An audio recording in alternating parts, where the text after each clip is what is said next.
பாஜக எம்பி கங்கனா ரணாவத்தை ஏர்போர்ட்டில் பெண் ஒருவர் கன்னத்தில் அறைந்தது குறித்து நக்கீரன் கோபால் நிகழ்ச்சி ஒன்றில் பேசியுள்ளார்.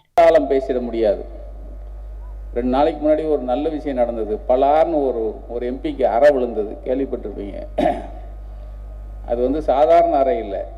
இந்த ஆட்சி அமைக்க போற, மத்தியில் ஆட்சி அமைக்க போற அந்த ஆட்சியாளருக்கு விழுந்த அறை தான். இனிமே ஏதாவது ஒன்று விழுந்துச்சுன்னா இப்படி தாண்டா அரைவோன்னு ஒரு பெண்ணு இன்னொரு பெண்ணு அரைஞ்ச நாள்.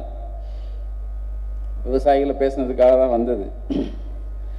சாதிவாரி கணக்கெடுப்பு நடத்த மாட்டோம் என இனிமேல் முழங்க முடியாது. ஏன்னா நிதிஷ்குமார் அது வாக்குறுதியில் கொடுத்திருக்காரு. இஸ்லாமியர்களுக்கென தனியாக இடஒதுக்கீடு தர முடியாது என திமிராக பேச முடியாது. ஏன்னா சந்திரபாபு நாயுடு அதை அவருடைய இதில் கொடுத்திருக்காரு. மாநில அரசுக்கான நிதி பங்கீடுகளை முறைப்படி செய்ய வைக்க எதிர்க்கட்சிகளுக்கு வழி கிடைத்துள்ளது. அசைக்க முடியாத கற்கோட்டை என நீங்கள் முழங்கிய உத்தரப்பிரதேசத்தையே பிரித்து அப்படி கிழிச்சு போட்ட அந்த 40க்கு 40 நமக்கு கிடைச்ச மாதிரியே உத்தரப்பிரதேசமும் கிழித்து போட்டு விட்டது. அரை சங்கித்தனம் ஏதுமின்றி